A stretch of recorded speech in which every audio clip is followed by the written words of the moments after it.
Ramya ji, Deepa ji, Pariniti ji, my colleagues from the UDF who are on the stage, all the dedicated workers of the Congress party, of the UDF, and my dearest sisters and brothers, all of you who are sitting, waiting in the heat here for me today, I welcome you to this meeting and I thank you very much for being here. ഈ വേദിയിലുള്ള ഐക്യജനാധിപത്യ മുന്നണിയുടെ സ്ഥാനാർത്ഥികളെ, Indian national കോൺഗ്രസിന്റെയും ഐക്യജനാധിപത്യ മുന്നണിയുടെ മുതിർന്ന നേതാക്കളെ, അവിടെ ഇത്രയും ചൂടിൽ എനിക്ക് വേണ്ടി ഇത്രയും നേരമായി അവിടെ കാത്തിരിക്കുന്ന എൻ്റെ പ്രിയപ്പെട്ട സഹോദരീ സഹോദരന്മാരെ, നിങ്ങളെ എല്ലാവരെയും ഈ യോഗത്തിലേക്ക് ഞാൻ സ്വാഗതം ചെയ്യുന്നു.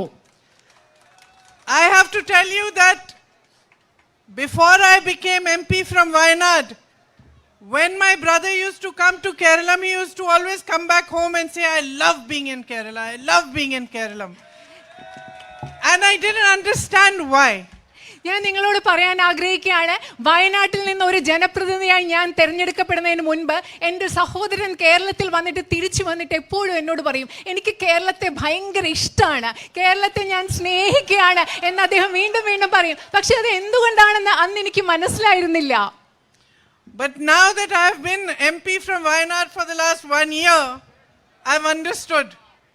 Because I just have to set foot in your beautiful state and I feel happy.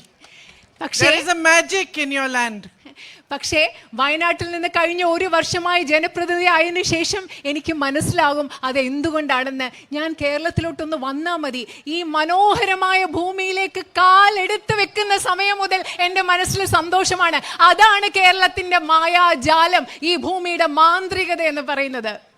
And in this 1 year that I have represented a small part of your state, I have learnt a lot, mostly from you, from the way you live your lives, from your traditions, your culture, and from the struggles that you face every day.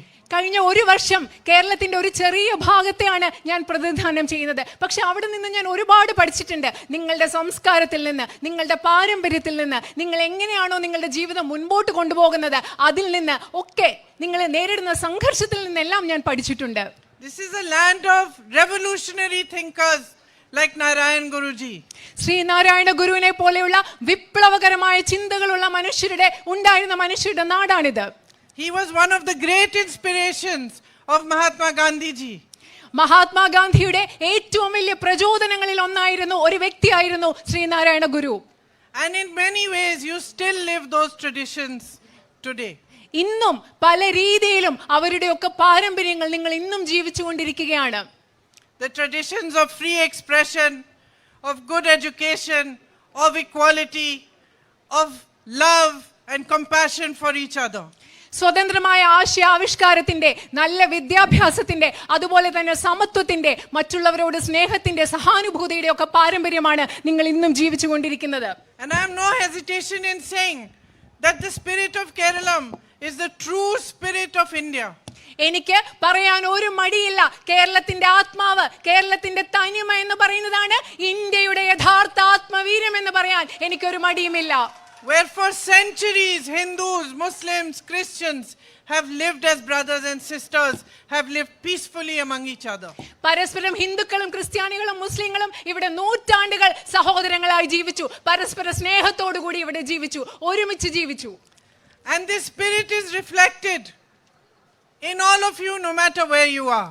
നിങ്ങൾ എവിടെയാണെങ്കിലും നിങ്ങൾ എല്ലാവരിലും കേരളത്തിന്റെ ഈ ആത്മചൈതന്യം പ്രതിഫലിച്ചുകൊണ്ടിരിക്കുകയാണ്.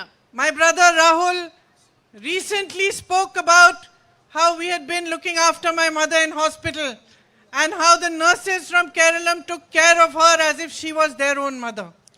ഈയിടെ അടുത്ത കാലത്ത് എൻ്റെ സഹോദരൻ രാഹുൽ പറയുകയുണ്ടായി, എൻ്റെ അമ്മ ആശുപത്രിയിലായിരുന്ന സമയത്ത് കേരളത്തിലെ നഴ്സുമാർ എങ്ങനെയാണ് എൻ്റെ അമ്മയെ നോക്കിക്കൊണ്ടിരുന്നത്, സ്വന്തം അമ്മയെ പോലെ എൻ്റെ അമ്മയെ എങ്ങനെയാണ് നോക്കിക്കൊണ്ടിരുന്നതെന്ന് അദ്ദേഹം അടുത്ത കാലത്ത് പറയുകയുണ്ടായി.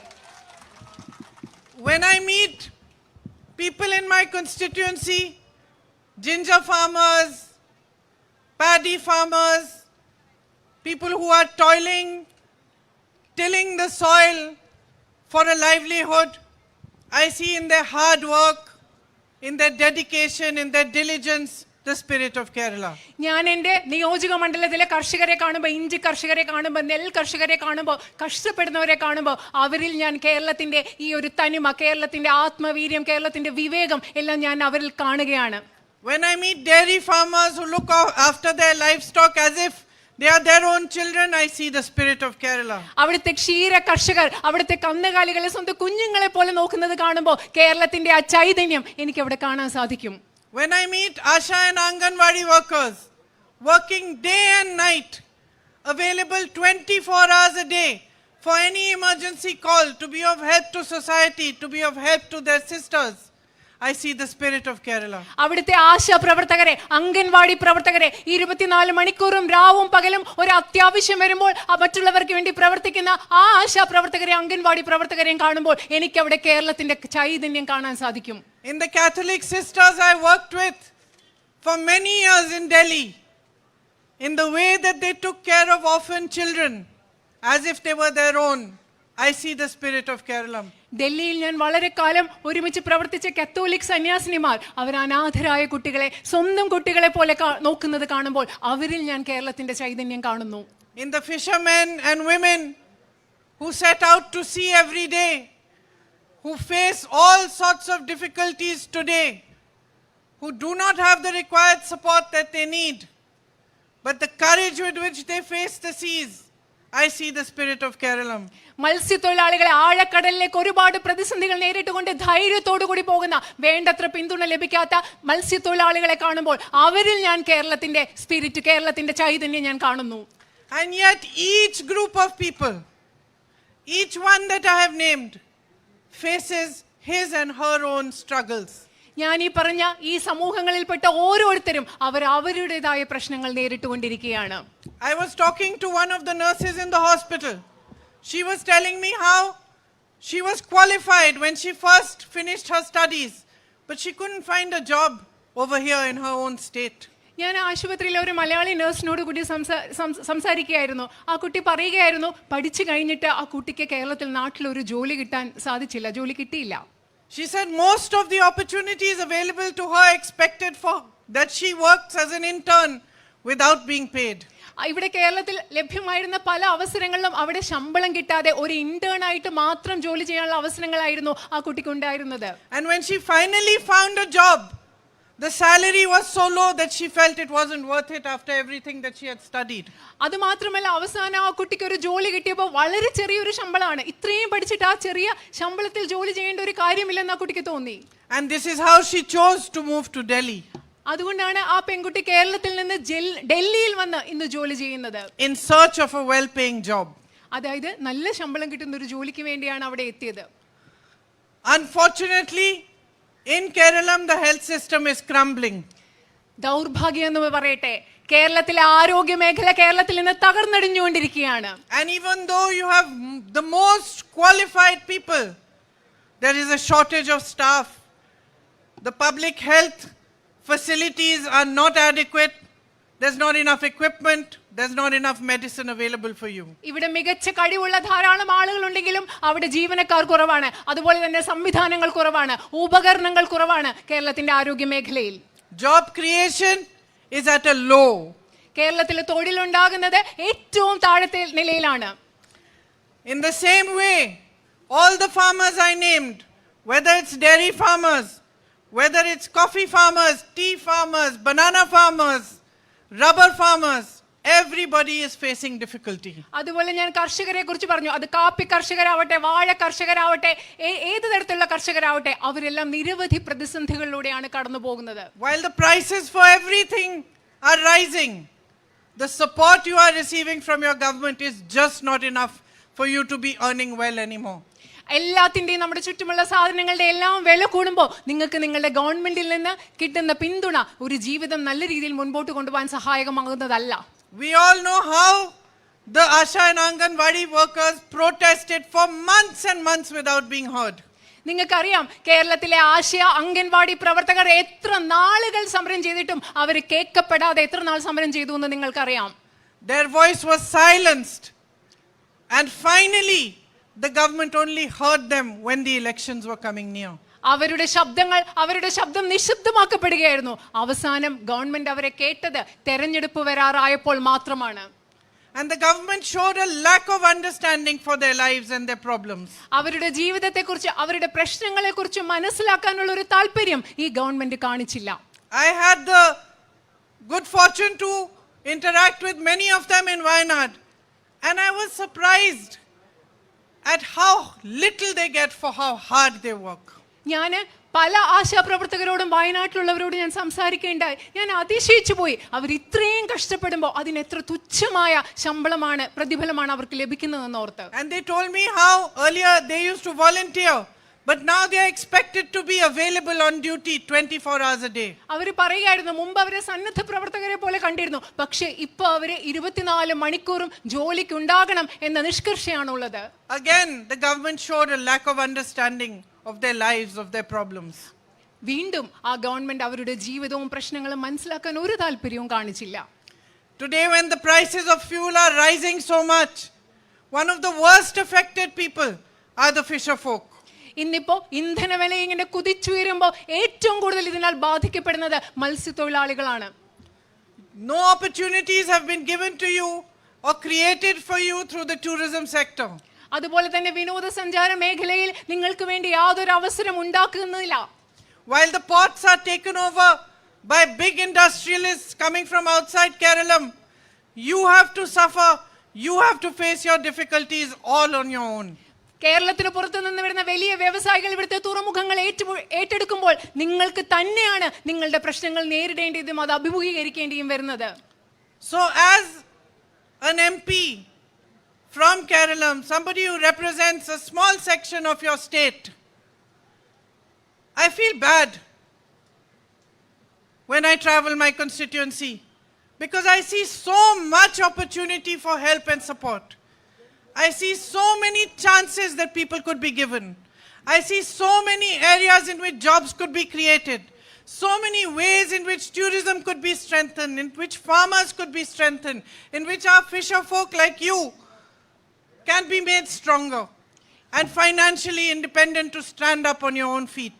And I see these opportunities wasted every day. എനിക്ക് കേരളത്തിലെ ഒരു പാർലമെന്റ് അംഗം എന്ന നിലയിൽ എൻ്റെ നിയോജക മണ്ഡലത്തിലൂടെ യാത്ര ചെയ്യുമ്പോൾ വളരെയധികം സങ്കടമുണ്ട്.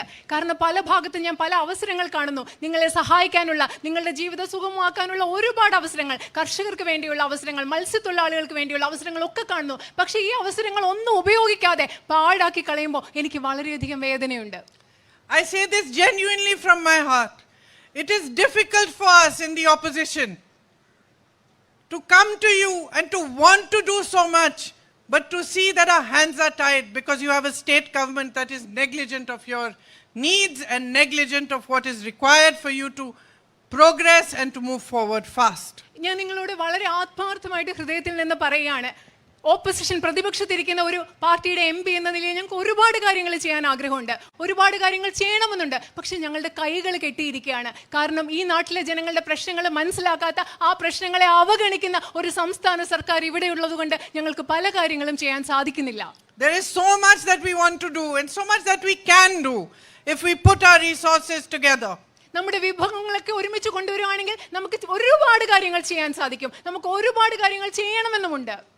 That it is sad to see a state government that has been in power for so long and provided you with less and less opportunity the longer they have stayed in power. 10 വർഷം ഇത്രയും ദീർഘകാലം അധികാരത്തിലിരിക്കുന്ന ഒരു government നിങ്ങൾക്ക് വളരെ കുറച്ച് അവസരങ്ങൾ മാത്രമേ തന്നിട്ടുള്ളൂ. നിങ്ങൾക്ക് ഓരോ പ്രാവശ്യവും തരുന്നത് കുറഞ്ഞു വരികയാണെന്ന് ഓർക്കുമ്പോൾ വളരെയധികം വിഷമമുണ്ട്.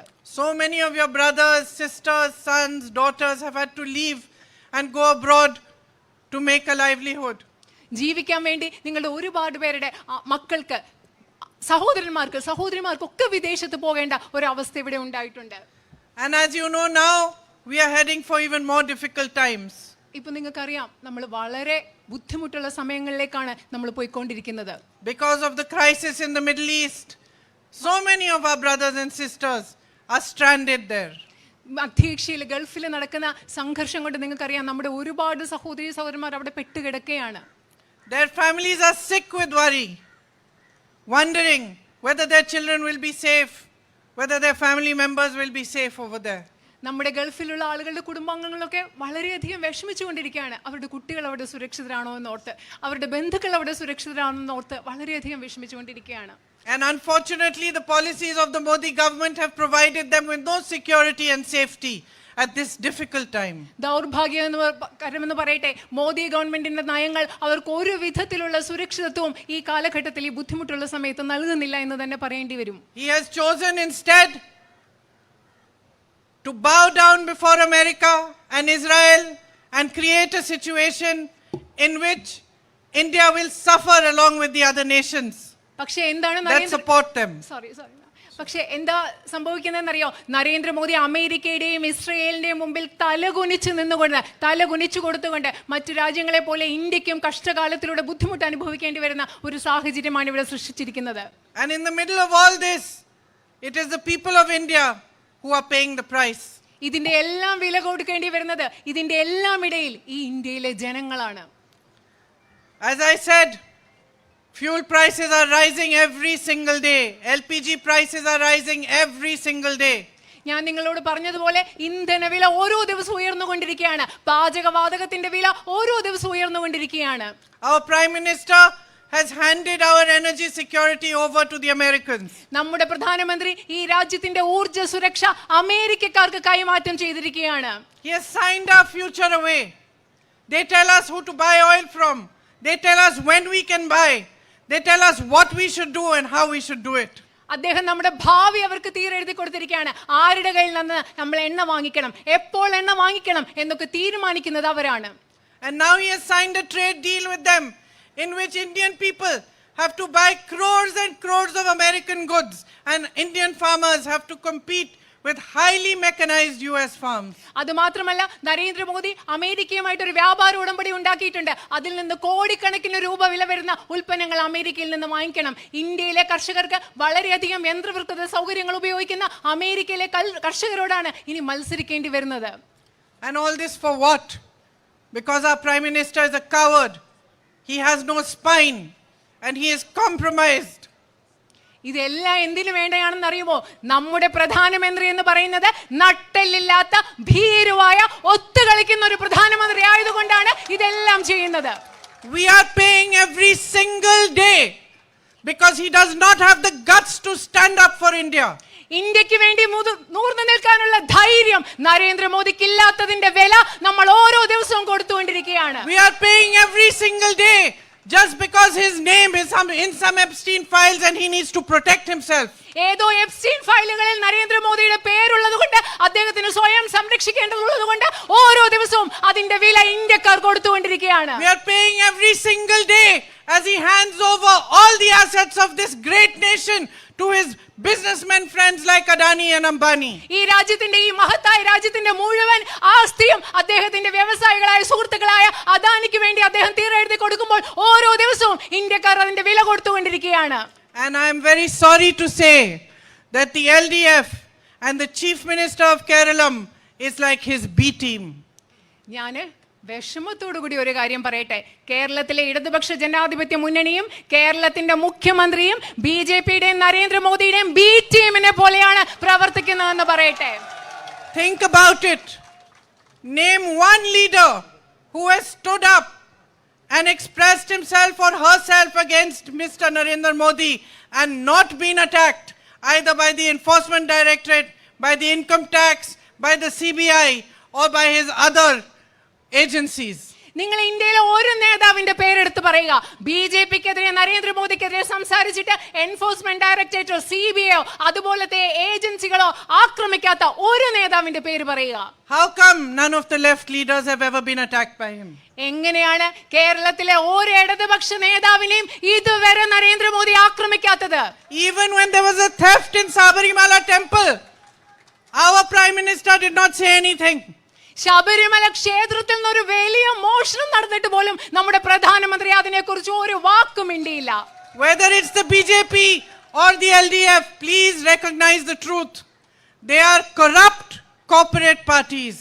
BJP ആണെങ്കിലും LDF ആണെങ്കിലും ഇതിന്റെ സത്യം ഇതാണ് തിരിച്ചറിയേണ്ടത്. അവർ അഴിമതി നിറഞ്ഞ മുതലാളിത്ത പാർട്ടികളാണെന്നുള്ള സത്യമാണ് തിരിച്ചറിയേണ്ടത്. They have been in power for long enough it is now time to bring about a change. അവര് അധികാരത്തിൽ കയറിയിട്ട് വളരെ നാളുകളായി. ഇപ്പോ ഒരു മാറ്റം വരുത്തേണ്ട സമയം ഇവിടെ ആയിരിക്കുന്നു. You need a new government. നിങ്ങൾക്ക് ഒരു പുതിയ ഗവൺമെന്റിന്റെ ആവശ്യം കേരളത്തിനുണ്ട്.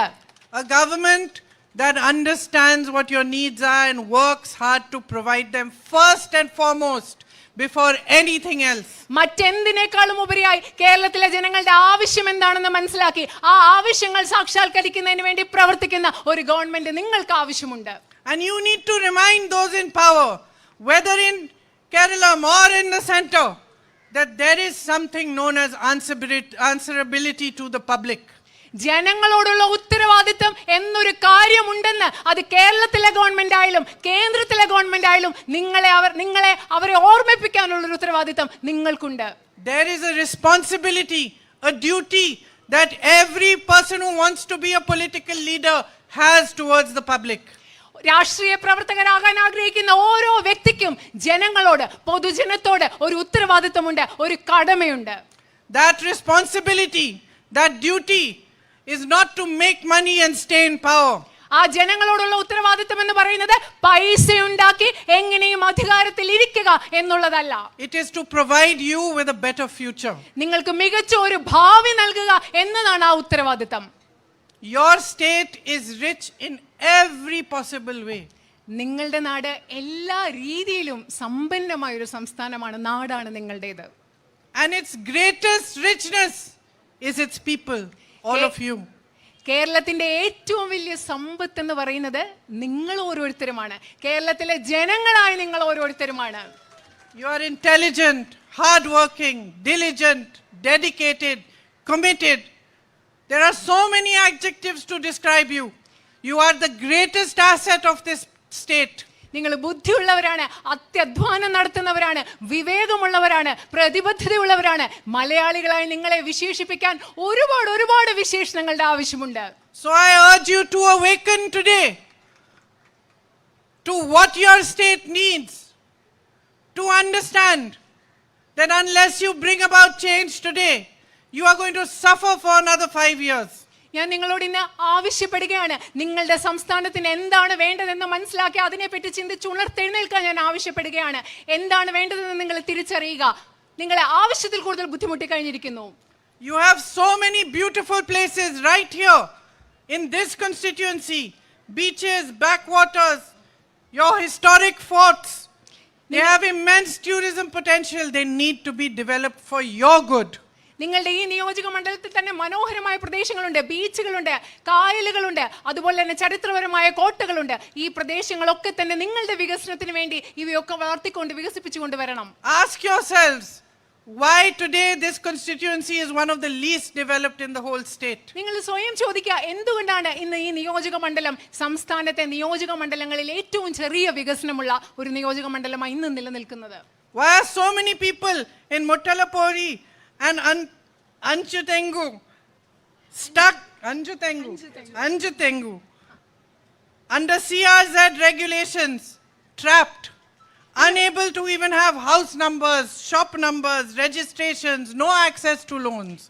Why is that the situation today after so many years of LDF government? നിങ്ങൾ സ്വയം ചോദിച്ചു നോക്കുക, LDF ഗവൺമെന്റിന്റെ ഇത്ര കാലത്തെ ഭരണത്തിന് ശേഷം എന്തുകൊണ്ടാണ് മുതലപ്പുഴയിലും അഞ്ചുതെങ്കിലും CRS റെഗുലേഷന്റെ ഭാഗമായിട്ട് പലർക്കും കടകൾക്ക് രജിസ്ട്രേഷൻ ഇല്ല, വീടുകൾക്ക് നമ്പറുകളില്ല? എന്തുകൊണ്ടാണ് ഈ സാഹചര്യം എന്ന് നിലനിൽക്കുന്നത്? നിങ്ങൾ ആലോചിച്ച് നോക്കുക. The coir industry here is crumbling. It urgently needs government support. ഇവിടുത്തെ കയർ വ്യവസായം നശിച്ചുകൊണ്ടിരിക്കുകയാണ്. അതിന് അടിയന്തരമായി ഗവൺമെന്റിന്റെ പിന്തുണ ആവശ്യമുണ്ട്. There is erosion on the coasts that needs to be stopped. അതുപോലെ തന്നെ തീരപ്രദേശങ്ങളിലുണ്ടായ മണ്ണിന്റെ ക്ഷയം അതൊക്കെ ഏറ്റവും കൂടുതൽ നിർത്തലാക്കേണ്ട ആവശ്യമുണ്ട്. And the fisher folk of this area need to be supported so that they can make a better future for their children. തങ്ങളുടെ കുട്ടികൾക്ക് മികച്ച ഒരു ഭാവി ഉണ്ടാക്കാൻ വേണ്ടി ഈ പ്രദേശത്തെ മത്സ്യത്തൊഴിലാളികളെ സംരക്ഷിക്കേണ്ടതിന്റെ അവർക്ക് പിന്തുണ കൊടുക്കേണ്ടതിന്റെ ആവശ്യമുണ്ട്. They need more subsidies, more modernization and more opportunities. അവർക്ക് കൂടുതൽ സബ്സിഡികൾ ആവശ്യമുണ്ട്, അവർക്ക് കൂടുതൽ ആധുനികവൽക്കരണം ആവശ്യമുണ്ട്, അവർക്ക് കൂടുതൽ അവസരങ്ങൾ ആവശ്യമുണ്ട്. We in the UDF want to give you a hope for a better life. നിങ്ങൾക്ക് മെച്ചപ്പെട്ട ഒരു ജീവിതത്തെക്കുറിച്ചുള്ള പ്രതീക്ഷ നൽകണമെന്ന് ഐക്യജനാധിപത്യ മുന്നണിക്ക് ആഗ്രഹമുണ്ട്. We believe in clean governance. We believe in taking responsibility, and we believe in delivering. ഞങ്ങൾ ഉത്തരവാദിത്വം എടുക്കുന്നതിൽ വിശ്വസിക്കുന്നു. അതുപോലെ തന്നെ സുതാര്യമായ ഒരു ഭരണത്തിൽ ഞങ്ങൾ വിശ്വസിക്കുന്നു. അതുപോലെ ഞങ്ങൾ പ്രവർത്തനത്തിൽ വിശ്വസിക്കുന്നു. You have in this election a chance to bring about some change in your lives. ഈ തെരഞ്ഞെടുപ്പിൽ നിങ്ങളുടെ ജീവിതത്തിൽ കുറച്ച് മാറ്റങ്ങൾ വരുത്തുന്നതിനുള്ള ഒരു അവസരമാണ് നിങ്ങളുടെ മുൻപിലുള്ളത്. You have the chance to bring in a compassionate government that listens to you, that understands your needs and wants to help you. നിങ്ങളെ കേൾക്കുന്ന, നിങ്ങളുടെ ആവശ്യങ്ങൾ മനസ്സിലാക്കുന്ന, നിങ്ങളെ സഹായിക്കാൻ താല്പര്യമുള്ള, സഹാനുഭൂതിയുള്ള ഒരു ഗവൺമെന്റിനെ നിങ്ങൾക്ക് ആവശ്യമുണ്ട്. You have a chance to set aside communalized politics and bring in a politics of development, of modernization. വർഗീയതയുടെ രാഷ്ട്രീയത്തെ മാറ്റി നിർത്തിക്കൊണ്ട് വികസനത്തിന്റെയും ആധുനികവൽക്കരണത്തിന്റെയും രാഷ്ട്രീയത്തെ കൊണ്ടുവരാനുള്ള ഒരു അവസരമാണ് നിങ്ങളുടെ മുൻപിലുള്ളത്. We have 5 main guarantees that we are putting forth here in this election. ഈ തെരഞ്ഞെടുപ്പിൽ ഞങ്ങൾ നിങ്ങളുടെ മുൻപിൽ കൊണ്ടുവരുന്ന 5 പ്രധാനപ്പെട്ട ഉറപ്പുകളാണുള്ളത്. They are called Indira guarantees after Indira Gandhi ji. ഇന്ദിരാഗാന്ധിയുടെ പേരിലുള്ള ഗ്യാരണ്ടികളായ അവ ഇന്ദിരാ ഗ്യാരണ്ടി എന്നാണ് അറിയപ്പെടുന്നത്. So the first thing we guarantee is that if we make a government in Kerala, all my sisters here, you will get free travel in government buses all across the state. ഞങ്ങൾ ആദ്യം നിങ്ങൾക്ക് തരുന്ന ഉറപ്പ്, ഐക്യജനാധിപത്യ മുന്നണിയുടെ government ഇവിടെ അധികാരത്തിൽ വരുമ്പോൾ എന്റെ പ്രിയപ്പെട്ട സഹോദരിമാരായ നിങ്ങൾ എല്ലാവർക്കും കേരളത്തിലെ സ്റ്റേറ്റ് ബസ്സുകളിൽ, KSRTC ബസ്സുകളിൽ കേരളം മുഴുവൻ സൗജന്യ യാത്ര ഉറപ്പാക്കുമെന്നതാണ് ഞങ്ങളുടെ ആദ്യത്തെ guarantee. The Congress party has already done this in states like Karnataka. Karnataka പോലെയുള്ള സംസ്ഥാനങ്ങളിൽ കോൺഗ്രസ് പാർട്ടി ഇത് ചെയ്തിട്ടുള്ള, നടപ്പിൽ വരുത്തിയിട്ടുള്ള കാര്യമാണ്. And my sisters are so happy that they are able to visit their relatives, go on pilgrimages, tour around the state for free. അവിടെയുള്ള എൻ്റെ സഹോദരിമാർക്ക് വളരെ സന്തോഷമാണ്. കാരണം അവിടെയുള്ള സ്ത്രീകൾക്ക് അവരുടെ ബന്ധുക്കളെ കാണാനോ, അവർക്ക് തീർത്ഥയാത്ര പോകാനോ, അവർക്ക് നാട് മുഴുവൻ കാണാനോ വളരെ സൗജന്യമായിട്ട് യാത്ര ചെയ്യാം. Our second guarantee is of ₹1,000 per month of financial assistance to college going girls. ഞങ്ങളുടെ രണ്ടാമത്തെ ഗ്യാരണ്ടി എന്ന് പറയുന്നത് കോളേജിൽ പോകുന്ന പെൺകുട്ടികൾക്ക് ഓരോ മാസവും 1000 രൂപയായിട്ടുള്ള ധനസഹായമാണ്. Our third guarantee is of ₹3,000 welfare pension for the elderly and the vulnerable. കേരളത്തിലെ ദുർബലരായ മനുഷ്യർക്ക്, കേരളത്തിലെ പ്രായമായ മനുഷ്യർക്ക് 3000 രൂപയുടെ ക്ഷേമ പെൻഷൻ, ഇതാണ് ഞങ്ങളുടെ മൂന്നാമത്തെ guarantee. Our fourth guarantee is 25 lakhs health insurance cover for every household. That means for any disease, for any family member who falls sick, whether it's cancer, whether it is a heart disease, whether it's a lung problem, whether he requires surgery, as long as it is under 25 lakhs, the government will pay for it and you will not have to pay even 1 rupee. Again, the Congress has done this in Rajasthan, and those who have relatives or friends in Rajasthan can find out that when the Congress government was there, this was done very successfully there. ഞങ്ങളുടെ നാലാമത്തെ guarantee എന്ന് പറയുന്നത് 25 ലക്ഷം രൂപയുടെ ആരോഗ്യ പരിരക്ഷാ സംവിധാനം. നിങ്ങളുടെ കുടുംബത്തിൽ ആർക്കെങ്കിലും ഹൃദയ സംബന്ധമായ അസുഖമാകട്ടെ, ശ്വാസകോശ സംബന്ധമായ അസുഖമാകട്ടെ, ക്യാൻസർ ആവട്ടെ, മറ്റേത് സാഹചര്യവും ആവട്ടെ, 1 രൂപ പോലും നിങ്ങളുടെ കയ്യിൽ നിന്ന് ചെലവാകാതെ നിങ്ങൾക്ക് 25 ലക്ഷം രൂപയുടെ ആരോഗ്യ പരിരക്ഷ ലഭിക്കും. ഇത് കോൺഗ്രസ് ഗവൺമെന്റ് രാജസ്ഥാനിൽ വിജയകരമായി നടപ്പിലാക്കിയതാണ്. നിങ്ങളുടെ സുഹൃത്തുക്കളോ ബന്ധുക്കളോ അവിടെ ഉണ്ടെങ്കിൽ അന്വേഷിച്ചാൽ നിങ്ങൾക്കത് കൃത്യമായി, ഞങ്ങളുടെ ഗവൺമെന്റ് ഇരിക്കുന്ന കാലത്തോളം ഇതവിടെ ഫലപ്രദമായി നടപ്പിൽ വന്ന പദ്ധതിയാണ്. The fifth guarantee is for all those young men and women who want to start a small business of their own. ഞങ്ങളുടെ അഞ്ചാമത്തെ ഗ്യാരണ്ടി എന്ന് പറയുന്നത് തങ്ങളുടേതായ ഒരു വ്യവസായം സ്ഥാപിക്കാൻ ആഗ്രഹിക്കുന്ന ചെറുപ്പക്കാരായ ആൺകുട്ടികൾക്കും പെൺകുട്ടികൾക്കും വേണ്ടി, ചെറുപ്പക്കാർക്ക് വേണ്ടിയുള്ളതാണ്. If a UDF government comes in the state, then all these young men and women who want to start businesses of their own will be given an interest-free loan of 5 lakh rupees to be able to start it. UDF government അധികാരത്തിൽ വന്നാൽ കേരളത്തിലെ വ്യവസായങ്ങൾ, സംരംഭങ്ങൾ തുടങ്ങാൻ ആഗ്രഹിക്കുന്ന പുരുഷന്മാരാവട്ടെ സ്ത്രീകളാവട്ടെ ചെറുപ്പക്കാർക്ക് 5 ലക്ഷം രൂപയുടെ പലിശരഹിത വായ്പ ഞങ്ങൾ നൽകുന്നതായിരിക്കും. And in addition to these 5 guarantees, I would like to announce that we will also be making a ministry for senior citizens. ഈ 5 ഗ്യാരണ്ടികൾ മാത്രമല്ല, ഇത് കൂടാതെ കേരളത്തിലെ പ്രായമായ മനുഷ്യർക്ക് വേണ്ടി, വയോജനങ്ങൾക്ക് വേണ്ടി ഞങ്ങൾ ഒരു പ്രത്യേക മന്ത്രാലയം രൂപീകരിക്കുന്നതായിരിക്കും. Because there are so many people who are older, who are ignored. കാരണം ഇവിടെ ഒരുപാട് പ്രായമായ മനുഷ്യരുണ്ട്, അവഗണിക്കപ്പെടുന്ന ഒരുപാട് പ്രായമായ മനുഷ്യരുണ്ട്. So many people who at the end, closing to the end of their lives, have to manage by themselves, have to make ends meet or be dependent on their younger family members. ജീവിത അവസാനത്തിലേക്ക് എത്തിയിരിക്കുന്ന ഒരുപാട് ആളുകൾക്ക് അവരുടെ ജീവിതം മുൻപോട്ട് കൊണ്ടുപോകാൻ വളരെ ബുദ്ധിമുട്ടേണ്ടി വരുന്നു. അവർക്ക് ചെറുപ്പക്കാരായ കുടുംബാംഗങ്ങളെ ആശ്രയിക്കുന്നു. We want to give them a life of pride, of lack of dependency, of being able to stand up for themselves as well. ആരെയും ആശ്രയിക്കാത്ത അഭിമാനമുള്ള സ്വയം നിൽക്കാൻ ആവശ്യമായ ഒരു ജീവിതം അവർക്ക് പ്രദാനം ചെയ്യണമെന്ന് ഞങ്ങൾ ആഗ്രഹിക്കുന്നു. So please, when you go to cast your vote, think about all these things that I have said. Most importantly, think about how your lives have been in the years that the LDF has ruled Kerala. And think about the fact that you need change and you need to live better lives with less struggle and less hardship. നിങ്ങൾ vote ചെയ്യാൻ പോകുമ്പോൾ ഞാൻ ഈ പറഞ്ഞ കാര്യങ്ങളൊക്കെ നിങ്ങൾ ഓർക്കുക. LDF government ഭരിച്ചുകൊണ്ടിരുന്ന ഓരോ ദിവസവും നിങ്ങളുടെ ജീവിതം എങ്ങനെയായിരുന്നു എന്ന് നിങ്ങൾ ഓർക്കുക. ഈ വക കാര്യങ്ങൾ ചിന്തിച്ചുകൊണ്ട് നിങ്ങൾ വോട്ട് ചെയ്യാൻ പോവുക. നിങ്ങൾക്ക് മാറ്റത്തിൻ്റെ ഒരു ആവശ്യമുണ്ട്. Tomorrow is Good Friday and Sunday is Easter. I wish all of you a very, very happy Easter and hope that the next few days will be good for you and that you will keep in mind as you say your prayers for all those you love and all those who are close to you, and also especially for those of our countrymen who are stuck in the Middle East. Please also say a prayer for your state and pray that you will be bringing about a change in your lives, bringing about a new government and a new way of doing politics